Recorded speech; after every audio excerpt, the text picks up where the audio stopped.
Good morning, guys. It's your brother Terrell T session, the Reverend T session. I am wonderful today, but I woke up with a pressing matter on my heart. There was a gentleman last night that kept walking in front of me, pacing back and forth, and it was strange because normal people don't do that at gas stations. I'll just go throw that out there, right? But sometimes you get people that's, you know, looking for money, or I could tell he wasn't doing that, but it was strange. But when I woke up this morning, he was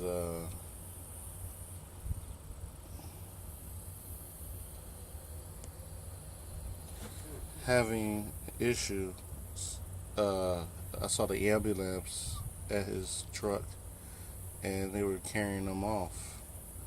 So it kind of made me wonder what is going on with this gentleman. So I prayed for him, and I hope everything goes well for him. But it brought up a very important matter to me. Uh, that most people don't take serious. Even I remember the time I didn't take this stuff serious. It was like you see in the Bible, and you kind of just looked at it like, oh God, what's that? It was something holy about it. I guess that's what they call it, the Holy Bible. It was something reverence about it that back in our day. Some of the younger folks, we kind of looked at it, and it was, I would say, it was special. You know, we didn't read it, but we didn't disrespect it either. Some people did stupid stuff, silly stuff out of the ignorance. We'll put it in our cars, like it was like a good luck omen.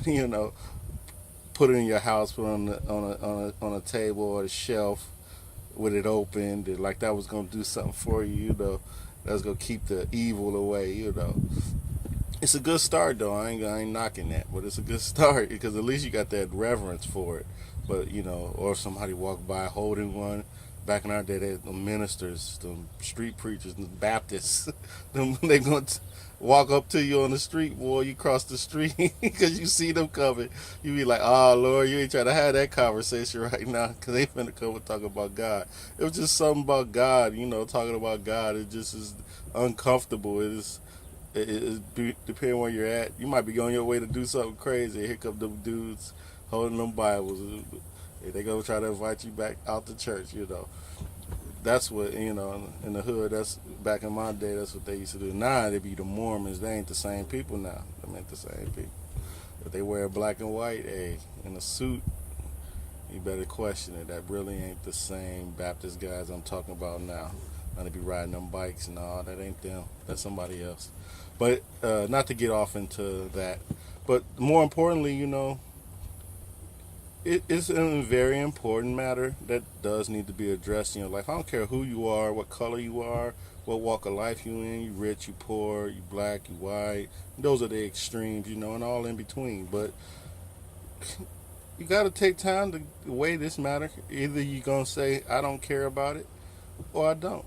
God did a lot in my life to make sure He get my attention, not only to save me, but to help use me to help my friends and family and those I encounter think about him.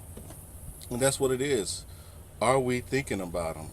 Is he got important in our life? Is he got our attention? Is he something that we are even thinking of? Sometimes you lay in bed at night and you think it over your day. Sometimes you just regret some of the things you have done, and or you could be at a stage where you'd be like, is this all the life? Is this it? I remember being little and asking, how did all this stuff get here? Like the grass and the harmony of stuff. I just seen something it was weird. I was like, how am I in this body?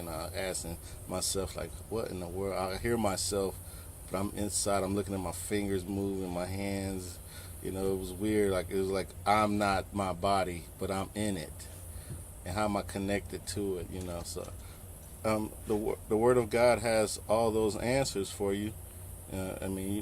This ain't all to life if you don't, know. God made sure He took time and explained to His creation the answers to all these questions. And That's what's in that book that nobody want to pick up. And that guy that come that's strange. I ain't talking about every Christian. Some people we handle it wrong. You know, some people are zealous, can be overzealous, but that's more important. You gotta just talk to God and ask Him, hey, I need to have a deep conversation with you. I need to have a serious conversation. If you're real, let me know. Show me, because it's important because when you read the book, he tell you if you don't have this conversation and handle this matter while you're living, that doesn't neglect what's written in the book. And on top of that, in the book, he explains to you, put a conscience in you that convicts right and wrong, where you dumb that conscience down or not, and where you mistaught. But you, it ain't gonna be just like, hey, you didn't know. You hear what I'm saying? We take time to do whatever we want, whatever we're interested in. We take time out of our day to handle those important matters. If we want to see the Olympics or whatever it is, the person, someone special in your life, you want to spend time with them. Well, my job is to get you to be interested in him. It's supposed to be a light. I'm probably not the perfect light, but that you might see, if God's transformation and changing my life, or some other people in your life. He got it handled though. He sends you somebody. He sends somebody, whether you don't like who that person is, or if you don't like them, he gonna send you something, signs and wonders. He gonna cover the bases, so you ain't gonna be without witness. And if you look over your life, you'll see that how God has tried to knock on that door and intervene plenty of times. I remember me and my buddies, we used to mess with the Christian guy in high school. We used to go by his house and play the music. And just, we didn't understand, what I'm saying? I didn't understand what I was doing. I don't know if he even heard the stuff, what I'm saying? But it was just fun, just something to do, It was just something to be silly, and we was rebellious. And I'm gonna pray for my friend as well, in case he takes his matter seriously as well. But yeah, we used to, I didn't. It was easy. It was easy to mess with that guy, but he was courageous for taking a stand. What it was is we didn't like how it made us feel. His presence said, "You guys are jokers. You're doing whatever you want to do with your life." It convicted us. You know what I'm saying? Whether we admitted it or not, it convicted our lives that said, "Hey, you guys are sinning. You guys can do better." And we wanted to have the fun. We wanted to go date the girls. We wanted to go drink the drinks and go to the parties and fit in. And who wouldn't? You know what I'm saying? We was having fun. We was young and we was dumb. Let's just put it that. So anyway, I basically want to just say, this man woke up this morning. I don't know if he's gonna live or die. He didn't know that last night. It looked like he was having some struggles where he was walking back and forth. I even mentioned it to my wife, and I let her know, but it calls for a serious conversation. Have the talk, think the thoughts. You know what I'm saying? It's not gonna hurt. God's patient, but another more important thing is you didn't wait till Jesus come back. What if you die today? What if today is your last day? What if today my last day? This video is it. This is what I'm leaving you with. You know what I'm saying? Don't come try to resuscitate me either. I ain't trying to stay here. You know what I'm saying? Because I know where I'm going. I know who I'm with. I'm just playing around when I say that, because if God got work for me to do, I'll do it. But it's important, because what if you died in an instant? What if, like, today, China or Russia or, hey, North Korea or anybody say, hey, today, let's launch a nuke. What if an earthquake happened in your town? What if a tornado come through and kill you?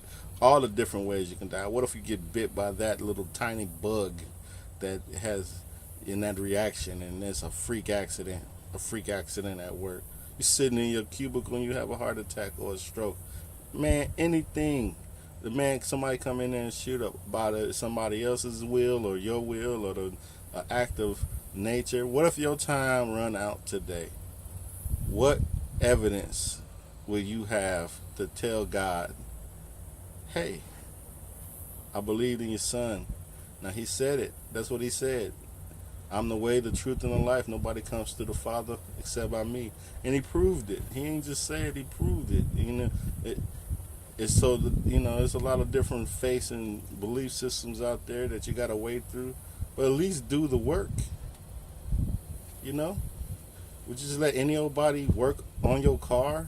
You know what I'm saying? It's any old joker in the neighborhood or in the town work on your car? No, you wouldn't let nobody just work on your car. So, hey, you would get a trusted individual in your life that that knows what they're doing. You wouldn't leave your car, something important to you, to most people, or something. You wouldn't leave that just a happenstance. You know what I'm saying? How more important is your soul, man? How more important is your life? Don't just leave that up to chance and the stupid television belief systems. I talk to people all the time. They tell me what they done learn on TV. I know because I watch the TV. I know where that stuff coming from. Some of the stuff is real. Some of the stuff is good information, but don't formulate a belief system off something you see on movies. That's make believe. That's people acting. Somebody thought those scripts out, so they giving you their point of view. I'm not trying to give you mine. I'm trying to give you his. Pick up the book, man. Pick up a book. Pick up a tape. Talk to somebody. Have this conversation with God. He tight. Get close to him. You'll figure it out. I love y'all. I hope I do something in my life that helps steer y'all in the right direction. Because, it's serious.